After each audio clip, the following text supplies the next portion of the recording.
Monica Rivera, sensing escalating tension, jumped toward the next question from Kansas City, but Trump interrupted, leaning into his microphone. "You know, Barack, you had 8 years, and now you want to lecture me about leadership. The American people know we're succeeding." Obama's tone remained level.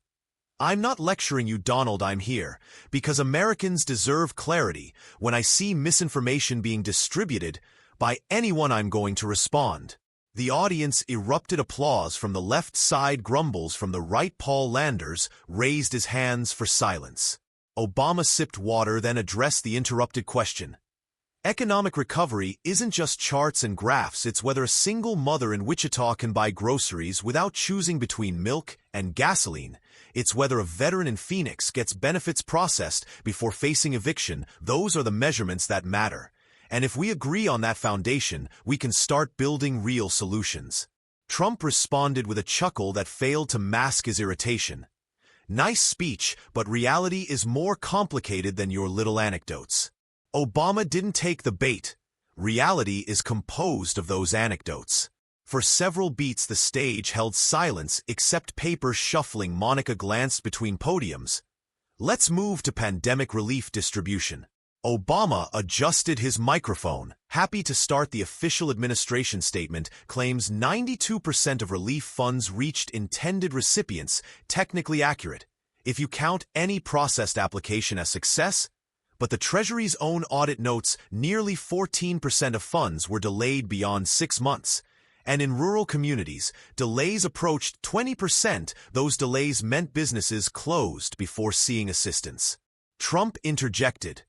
"Those delays resulted from Democrat-controlled state bureaucracy, not federal management. We delivered." Obama remained calm. "The audit I'm quoting was issued by the U.S. Treasury Department under your administration. The bottlenecks were federal." Louder crowd reaction, laughter from one section, shouts from another. Paul Landers called for reduced noise. But the dynamic was clearly shifting. Obama's quiet precision landed harder than Trump's volume. And for the first time, irritation crossed Trump's face on camera. But the next exchange would push that irritation past the breaking point, and America would witness it in real time. The question came from Laura Benton, who owned a family hardware store in Flagstaff, Arizona. She stood gripping the microphone tightly. "Mr. President," she addressed Trump, "my store qualified for pandemic relief, but funds never arrived. We laid off 2 employees. I need to understand what went wrong." Trump leaned forward. "Laura, I'm genuinely sorry about your experience, but most businesses received relief quickly. We managed the most efficient rollout in history. Any delays occurred due to state-level red tape. We distributed the money. That's factual." The camera captured Obama quietly reviewing his papers during Trump's response. When Trump finished, Obama looked up, his voice measured but edged with steel. "Laura, what you experienced wasn't an isolated glitch, according to the Treasury's oversight report from last quarter." He held up the document. "Over 120,000 small business applications were approved, but never funded. That's not state bureaucracy. Those applications died in federal processing." Trump's head jerked toward Obama. "That's absolutely false." "It's your Treasury report," Obama replied, evenly displaying it for cameras. "Dated February 8 this year. Anyone watching can verify it." Mixed applause and jeers erupted. Laura looked surprised, glancing between the men. Trump's voice hardened. "Barack, you're well aware that's incomplete context. There were fraud prevention measures. We saved billions in taxpayer dollars, ensuring proper recipients." "Fraud prevention is necessary," Obama agreed, remaining calm. "But when prevention becomes paralysis, the intended beneficiaries suffer." And ironically, while legitimate businesses weighted, some of the largest fraud cases involved companies with the fastest approvals. That landed like a knockout punch. The audience reacted sharply, gasps mixed with cheers. Trump shook his head, muttering into his microphone, "Ridiculous." Monica Rivera attempted to redirect. "Let's discuss job creation numbers." But Trump wasn't finished.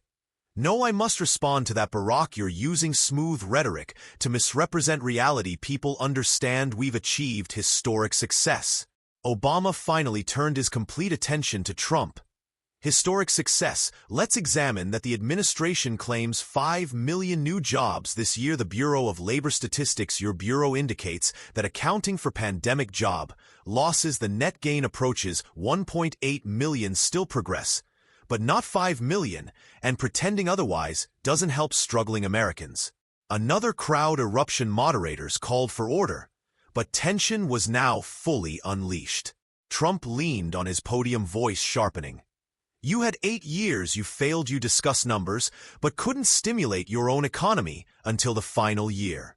Obama tilted his head slightly.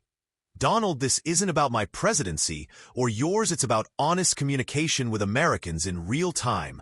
If numbers are inflated, acknowledge it. If they're accurate, prove it. Trump's jaw tightened, but he didn't respond, instead pivoting to attack Obama's record healthcare, foreign policy, familiar redirect tactics.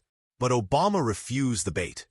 I'm happy discussing healthcare or foreign policy, but Laura's question concerned why her employees lost jobs, because relief never arrived, and we still lack an answer. Louder applause. Cameras zoom on Laura, who nodded slightly, her expression mixing gratitude with frustration. Paul Landers, sensing the moment, posed a direct follow-up. Mr. President, can you address the specific Treasury report figures President Obama cited? Trump's eyes narrowed. I'll have my team review that report and issue a statement, but I can confirm it's inaccurate. Obama raised an eyebrow almost imperceptibly. Your Treasury report is wrong. That triggered laughter from a significant crowd portion. Even Monica struggled to suppress a smile. Trump's hand drummed the podium in short, rhythmic bursts, signaling visible annoyance. Cameras caught Obama's papers, with the Treasury report header clearly visible. Social media was already exploding, screenshots, hashtags forming within minutes. Laura sat down, but her story lingered, a reminder of the town hall's intended purpose. Moderators advanced, but damage to Trump's narrative was evident. What followed wouldn't just concern numbers, it would test who maintained control under maximum pressure. The moderator shifted to a pre-submitted question from Spokane, Washington, designed to be broader, less confrontational, addressing wealth gap solutions during recovery. Paul Landers turned first to Obama, who didn't consult notes. Wealth gaps don't self-correct, they result from policy. Sometimes intentional, sometimes negligent. If recovery means anything, it must mean more than stock market peaks. It means a student in Yakima doesn't drop out of community college because tuition doubled, or a retiree in Spokane keeps his home when property taxes spike. That's genuine recovery. No flourish, no dramatic pauses, just grounded statements, painting relatable pictures. Trump responded almost before applause ended. The wealth gap's been exaggerated. We've built the strongest economy in history. People at every income level are succeeding. That's what matters. Donald Trump stepped onto the stage, clutching a mountain of prepared statements. Barack Obama entered with something far more dangerous, raw facts, wielded with the surgical precision that would deliver one moment so devastating it broke the internet within minutes. This wasn't going to be another forgettable political spectacle. The entire nation sensed something seismic approaching. You could feel it in how people abandoned their evening routines, left conversations mid-sentence, and glued themselves to screens across the country. This wasn't some routine Sunday morning panel. This was prime-time America. And the marquee read like a heavyweight championship: Barack Obama versus Donald Trump. The venue was the San Jose Civic Auditorium, stretched to its absolute limits, over 3,000 bodies packed into every available space, seats, claimed aisles, crowded walls, lined with standing spectators. The electricity was palpable. Friends placing quiet bets, strangers analyzing probabilities like seasoned bookmakers. Center stage, 2 matching podiums positioned at perfect angles for maximum confrontation, the lighting harsh and unforgiving, designed to catch every micro-expression, every tell, every crack in the armor. The event was marketed as a bipartisan economic forum, but everyone understood the subtext. This was gladiatorial combat dressed in business suits. As cameras swept the crowd, they captured a visual split: handmade signs battling professional banners. Restore dignity, facing off against keep winning. Facts matter, countering results speak. The division was stark, but the anticipation was universal. Everyone craved a moment they'd remember forever. Behind the scenes, a makeup artist touched up Obama's appearance, while a producer whispered final instructions through his earpiece. 60 seconds to air. Obama simply nodded, reviewing the crisp documents arranged precisely on his podium. No clutter, no chaos, just organized ammunition. And a glass of water. He hadn't come to wing it, he'd come loaded for war. Trump's preparation told a different story. Scattered note cards sprawled across his podium, an uncapped marker lying abandoned. He'd been pacing restlessly since arrival, occasionally peering toward the audience entrance, as if trying to decode their mood. His team huddled around him, one brandishing employment statistics, another clutching growth projections. It resembled organized chaos more than strategic preparation. The final countdown began. 10 seconds of descending silence, washing over the auditorium.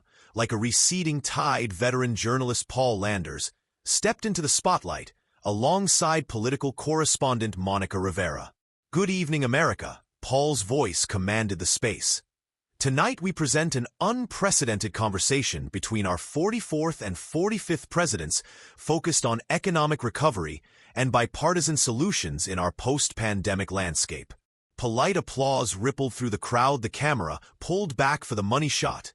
"Please welcome President Donald Trump and President Barack Obama." Trump emerged first, his stride calculated, that familiar half-grin plastered across his face. Applause erupted from his supporters, mixed with scattered disapproval from the opposition. Obama followed from the opposite entrance, unhurried, measured, scanning the crowd with quiet confidence. His reception was equally loud, but somehow more sustained, more rhythmic. They exchanged a brief handshake, both maintaining steady eye contact, neither revealing their cards. "Gentlemen," Monica began, "we'll open with 2-minute statements." Trump launched immediately, thanking everyone before pivoting into his greatest hits: record employment, soaring markets, unprecedented pandemic response. His supporters responded enthusiastically, while skeptical faces remained frozen for the cameras. Obama's turn arrived. He thanked the moderators, the audience, even Trump for engaging in democratic discourse. His voice carried warmth, but underneath lay something sharper, something prepared. "Progress exists," he acknowledged. "But statistics must reflect reality, not just headlines. They need to match what people experience in their kitchens and bank accounts, not just on paper." The opening questions felt routine: small business support, inflation management. But tension built beneath every exchange, like pressure in a sealed container. Then came the moment that cracked everything open. An audience member rose, a small restaurant owner from Reno, Nevada, named Sarah, her voice steady but strained. "I applied for relief twice the paperwork claimed program expansion, but we never received anything." Trump leaned toward his microphone. "Sarah, your situation represents an unfortunate outlier. The overwhelming majority received the assistance they needed, according to verified White House reports." Obama waited, listening, then, without raising his voice, replied, "Actually, Sarah, I've examined those numbers across Nevada. Approximately 18% of small businesses that applied never received funding. That's not an outlier. That's nearly 1 in 5 businesses." He didn't glance at Trump. He focused entirely on Sarah, offering recognition that felt genuine, not performed. The atmosphere shifted perceptibly. Even through television screens, viewers could sense something had changed. The conversation now had teeth. But the earthquake was still coming, and the next question would trigger it. Paul Landers adjusted his glasses, leaning into his microphone. "Our next question comes from educator Daniel Cortez from Fresno, California." Daniel stood clutching folded papers. "My question addresses both presidents, but I'll start with President Obama. We've heard impressive numbers tonight about growth and relief. My concern is separating truth from political theater when those numbers don't match lived experiences." Obama didn't rush his response. He positioned himself thoughtfully at the podium, his prepared documents untouched. "Daniel, that's precisely the right question. Numbers are like photographs. You can frame them any way you choose, but step back and examine the complete album. You'll see the real story." He reached for his small stack of papers. "For example, last month the administration announced job growth reaching a 10-year peak. What they omitted is that most positions are temporary or part-time, without benefits. The Bureau of Labor Statistics breaks this down clearly. 43% of added jobs fall in the lowest median wage sectors. Trump's head snapped toward Obama, his expression hardening.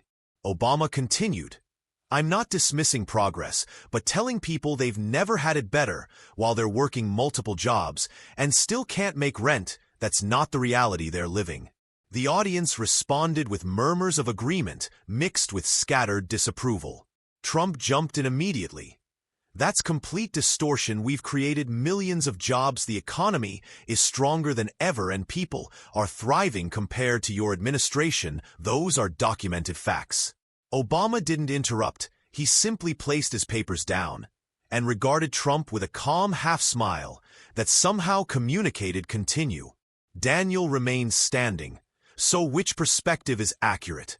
Obama responded first. "Check the sources, Daniel. I've got mine right here from the Bureau of Labor Statistics and Department of Commerce, both currently run by this administration. If you find contradictory evidence, I'll acknowledge the correction." It was surgical, almost clinical, no theatrics, no posturing, just direct challenge backed by documentation. Obama turned toward him slightly. "If that were universally true, we wouldn't have people in this audience describing lost jobs, closed businesses, unaffordable health care." Trump's voice rose. "Barack, you're cherry-picking sad stories to attack me. People recognize truth. They see it in their 401ks. Donald," Obama replied, tone level but firm.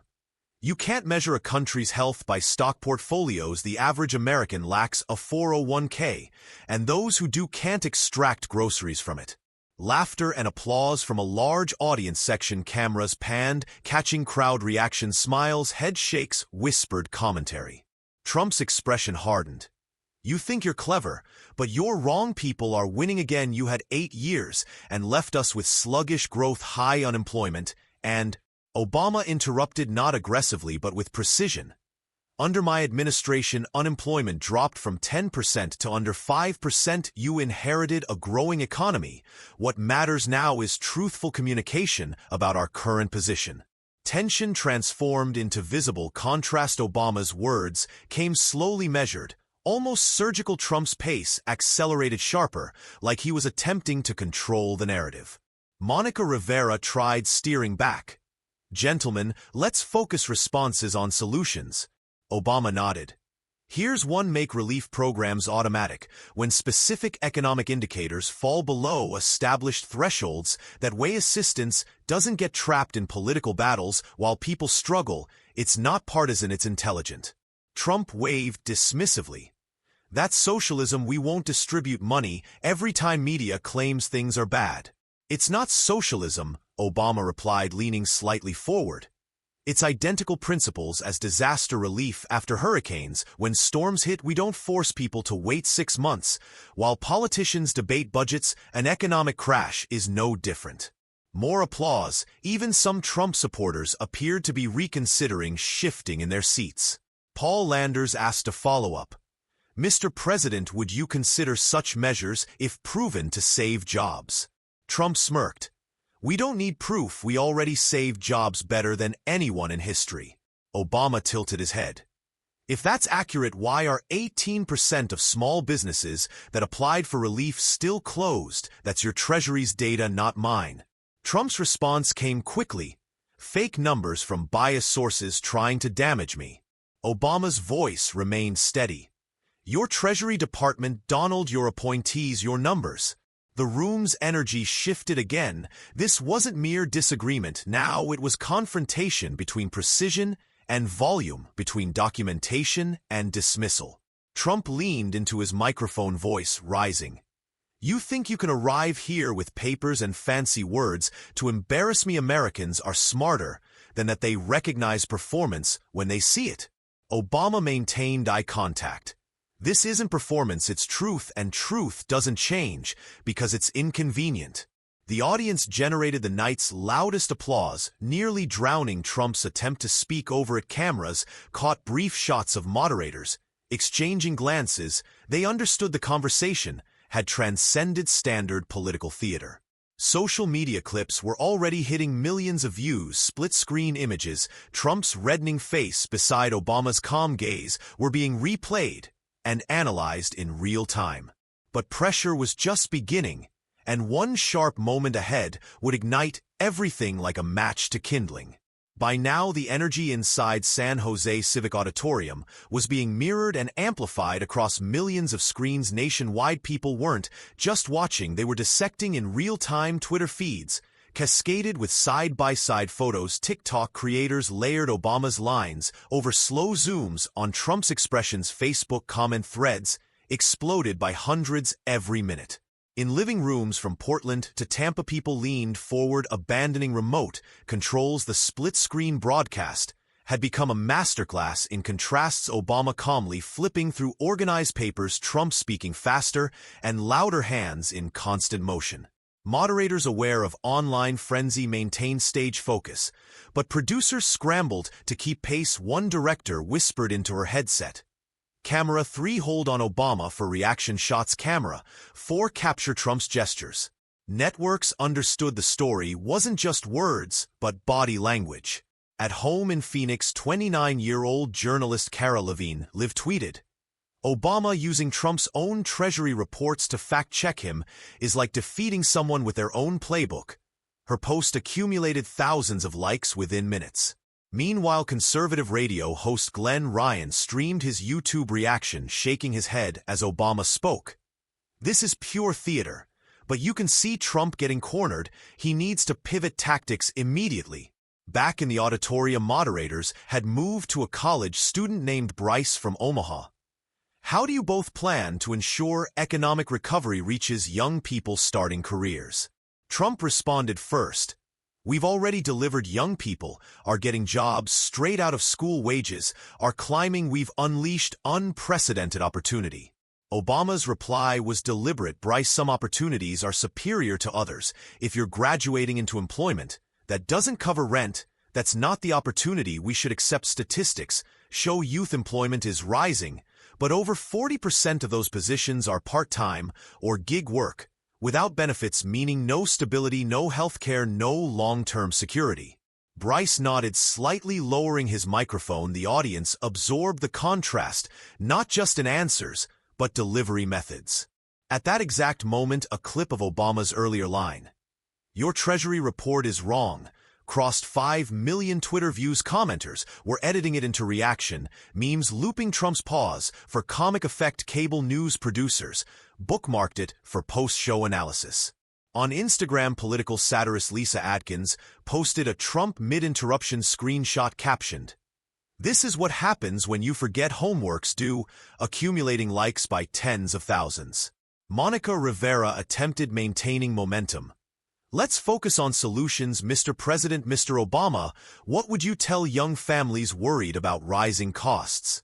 Trump leaned in, "We're cutting taxes, reducing regulations, bringing jobs home. That's the best solution. More employment, more money in pockets."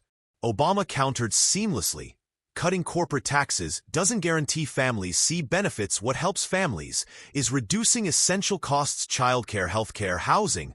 When those costs decrease, paychecks stretch further, and people can breathe." That phrase, "people can breathe," resonated powerfully, rippling through the room like a wave, drawing applause, even from some previous Trump supporters. Backstage, a young producer mouthed to another crew member, "This is slipping away from him." Online reaction was crystallizing. Public opinion polling accounts ran live surveys. Who's winning this town hall? In the first 50,000 votes, Obama led by double digits. Trump's frustration began seeping through more plainly. He interrupted again, raising his voice. "You talk like everything's terrible, Barack. It's not. People are thriving under me better than they ever did with you." Obama didn't flinch. "Donald, if you believe that, you should welcome every fact that supports it. But when facts tell a different story, the right response is acknowledgement, not denial." Crowd applause, and somewhere in the background, someone released a low whistle. Moderators exchanged glances, silently agreeing to maintain momentum before the exchange boiled over completely. But social media commentary had become its own force. News outlets live blogged not just the town hall, but reactions to it, Obama schooling Trump with his own data, was trending alongside calm versus chaos. But the tipping point hadn't arrived yet, and when it did it would make previous clashes look like warm-ups. The question came from Frank Dalton, a retired auto worker from Toledo, Ohio, gripping the microphone like it carried decades of weight. "Mr. President," he looked directly at Trump. "I worked 38 years for the same company, paid taxes, raised kids, did everything right last year. I lost my pension when my company filed bankruptcy. I want to know why billion-dollar corporations got relief faster than working people like me." The room quieted. Even moderators sensed this would land hard. Trump straightened. "Frank, I'm sorry about your situation, but understand when the economy shut down, we had to protect major companies to prevent collapse. If they fail, millions of jobs disappear. We save the system, and that saves workers." Frank's expression didn't change. "I didn't get saved." Murmurs moved through the crowd. Obama leaned forward, elbows resting lightly on the podium. "Frank, your story isn't unique. And that's the problem. The relief package that passed gave $500 billion in corporate assistance before providing $1 in direct aid to workers who lost pensions or savings. That's not theoretical, that's written in the legislation." Trump jumped in. "We had to do it that way. Without corporations, there are no jobs for people like Frank." Obama didn't raise his voice, but his words cut with surgical precision. "The corporations Frank references took the money, paid executive bonuses, and still eliminated jobs. That's not saving anyone, that's sanctioned looting." The audience erupted. Applause thundered from one side, shouts from another. Frank sat back down, shaking his head slowly, as though nothing surprised him. Trump's tone sharpened. "You're twisting it, Barack. You're making it sound like I handed cash to friends. The money protected the economy, and it worked. Look at the markets." Obama glanced at the audience before returning to Trump. "Markets aren't the measure of a man like Frank's life. You don't retire on the Dow Jones, you retire on the pension you earned." The night's loudest applause so far. Moderators called for quiet, but the crowd wasn't quick to comply. Cameras caught the division, one half energized, the other growing restless. Trump stepped closer to his podium, gripping the sides. "You're acting like you have all the answers, but you had your chance, and you failed. You didn't rebuild the auto industry, you just threw taxpayer money at it." Obama's eyes didn't leave him. "I didn't throw money at it, I demanded accountability for every dollar. And when we saved those auto jobs, we didn't let CEOs collect bonuses while cutting pensions. That's the difference between assistance and theft." Moderators tried intervening, but Trump pressed on. "You love sitting there acting like you're the hero. But you're not president anymore, Barack. I am, and I've accomplished more for American workers than you ever did." Obama waited for noise to settle. "Donald, this isn't about wearing heroes' capes. This is about truth. If you want to discuss helping workers, let's start with honesty about who actually got helped." The audience roared. Cameras caught Trump's jaw tightening, patience visibly thinning. Somewhere in back rows a young man shouted, "Answer the question." Moderators ignored it, but sentiment was spreading. People wanted concrete responses. Paul Landers leaned in firmly. "Mr. President, can you directly answer why corporations received faster relief than workers like Frank?" Trump's response came quickly, almost desperately. "Because that's how you save economies. You start at the top, and it flows down." Obama's reply was immediate. "That's the theory, but in practice it hasn't flowed down, it's pooled at the top." Laughter erupted across the left side, followed by clapping. The right side tried drowning it out with Trump cheers, but energy was clearly tilting. The split-screen image was striking. Trump leaning forward, voice sharp, hand chopping through air. Obama standing still, speaking slowly, gaze steady. Networks knew they had the visual story of the night. Social media exploded with quotes. Sanctioned looting was trending within minutes. Hashtags comparing leadership styles were exploding. Commentators on live streams began calling it the moment of the town hall. Backstage, a producer whispered into his headset, "He's losing the room." But the moment that would define the night wasn't here, yet that was coming with a single surgical strike no one would forget. It came almost by accident. Moderators had moved to a new topic: transparency and government spending, hoping to reduce room temperature. Monica Rivera read from a card. How can Americans trust that relief funds are being allocated fairly without political bias? Obama let Trump lead. Trump started strong, discussing the most transparent administration in history, releasing more spending data than any predecessor. He waved toward cameras. People can go online right now and see exactly where money went. Nobody's hiding anything. When Obama's turn arrived, he didn't consult notes. Transparency isn't just posting numbers on websites, it's ensuring those numbers have meaning. Because a spreadsheet claiming $1 billion went to small business relief doesn't reveal that half went to corporations with lobbyists on speed dial. Crowd stirred murmurs, few claps. Trump shook his head. That's false. We followed rules. We executed better than anyone. Obama stayed calm. Donald, I have the list here. He lifted a single page. These are the top 20 relief fund recipients last year. 15 are companies valued over $1 billion and 8 laid off workers after taking money. Trump immediately pushed back. That's cherry-picking again. You're seeking bad examples because you won't admit the program worked. Obama didn't miss a beat. If the bad examples cost taxpayers billions and left workers unemployed, they're not small details, they're the story. Then came the line that would replay endlessly over the next 48 hours. Obama glanced briefly toward the audience before returning his gaze to Trump. You can't claim victory just because you threw a parade while people were still digging themselves out of the rubble. The reaction was instantaneous, a wave of applause, cheers, audible laughter. Trump tried speaking over it, but sound swallowed his voice for several seconds. Cameras zoomed, catching his pressed lips, narrowed eyes. On Twitter, political commentator Jules Harper clipped the moment, posting within minutes. Parade in the rubble. Obama just ended the argument in one sentence. The tweet hit 100,000 likes within an hour. Cable news channels ran with it. Immediately, one network's cheerin' read, "Parade in the rubble line steals the show at Town Hall." Back in the auditorium, Trump attempted regaining ground. Look, folks, truth is we had to move fast, and moving fast means some mistakes happen, but overall we performed better than anyone could have. Obama leaned in slightly. Mistakes are human. Pretending they didn't happen is politics. Americans deserve the first, not the second. That exchange turned the room. Even those who had been split earlier were now leaning toward Obama's measured control. His tone wasn't just calm, it carried the weight of someone who had been here before and knew exactly when to strike. In the production truck, a technician muttered, "That's the sound bite, that's the lead." He was right. Every news highlight package would center on that single sentence. Meanwhile, reaction videos flooded TikTok. Some spliced the clip with sports knockouts, others slowed it down, adding dramatic music. Even political opponents admitted on late-night streams that delivery had been flawless.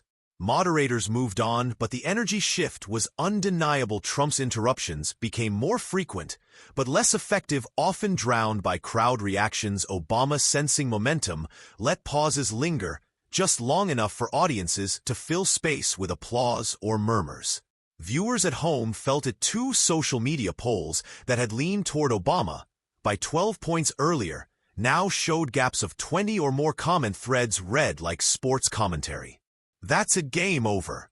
Still, Trump pressed on, throwing quick jabs about Obama's foreign policy and healthcare record. But each time Obama redirected back to current topics, refusing to enter the weeds. By the time moderators called for commercial break, the control room buzzed with quiet certainty. The parade in the rubble moment had sealed the night's narrative. But the real test wasn't the line itself, it was how the final stretch would lock in public memory of who truly came out on top. When cameras returned, the room looked identical, but atmosphere had changed. Audiences sat straighter, leaning forward, as if awaiting a rematch. Moderators, sensing the shift, went directly into the next question, one that on paper seemed harmless. What's the single biggest mistake the other made in handling the economy, and what would you have done differently? Trump took the bait first. Easy. Barack spent 8 years apologizing for America and creating policies that strangled our economy. If he had cut taxes and regulations like I did, we'd have been booming long before I arrived. He grinned, clearly aiming for his own soundbite. Obama didn't flinch.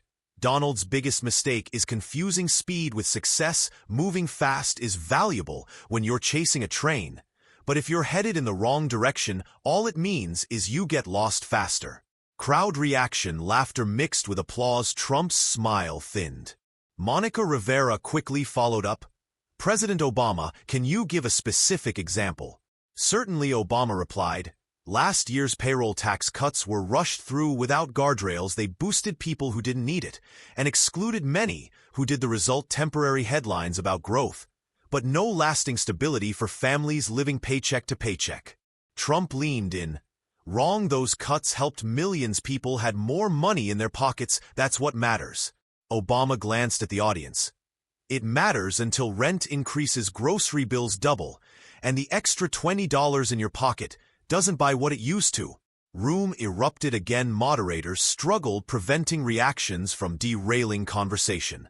Meanwhile, in the control room, producers were already cueing replays of both men's expressions during that exchange for post-event panels. On Twitter, "Lost Faster" began trending alongside "Parade in the Rubble."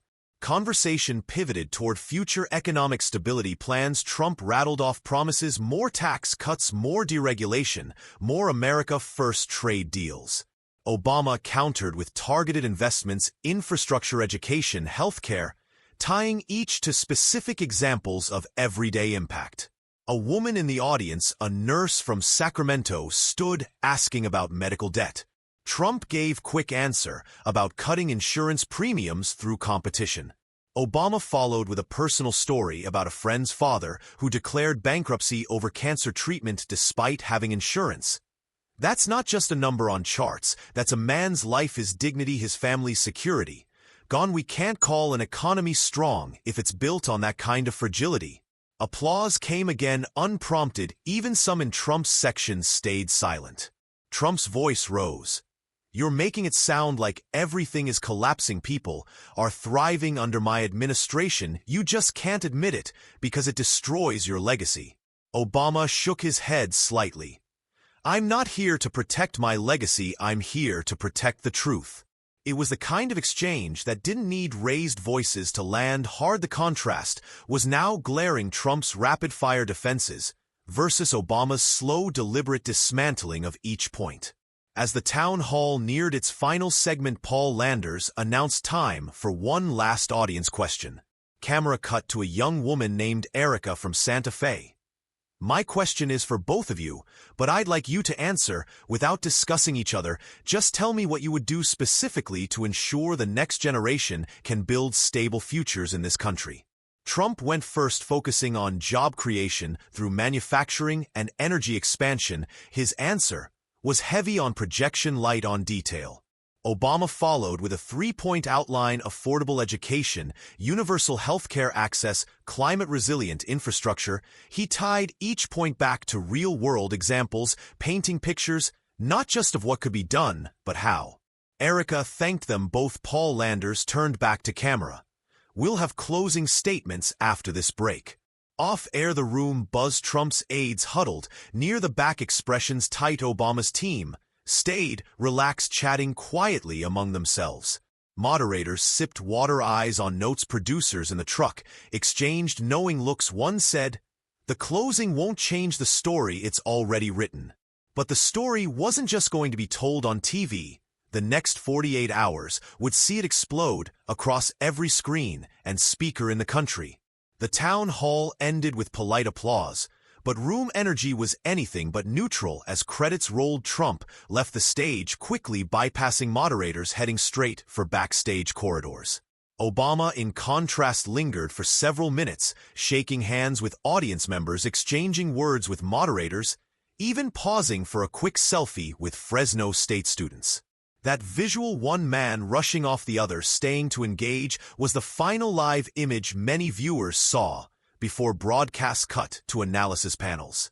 Within an hour, cable networks were replaying the Parade in the Rubble line on loop.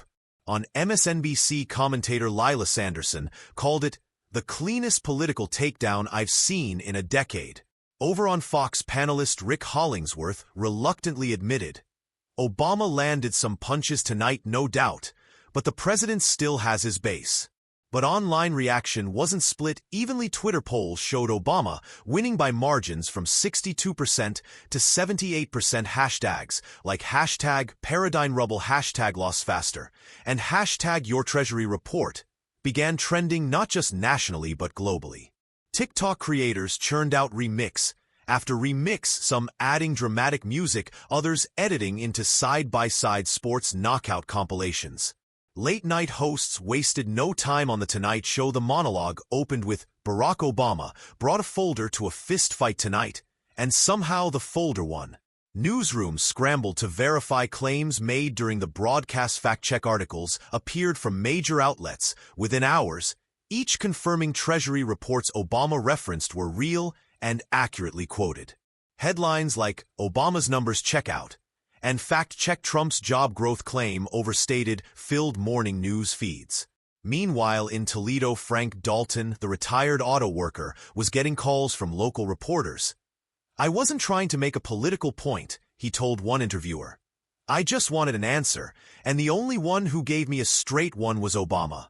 Even some conservative commentators acknowledged the optics problem on a Sunday morning panel. Republican strategist Bill Hartman put it bluntly, "You can't win a data fight against Barack Obama if you don't have your own numbers ready." The president walked into that one.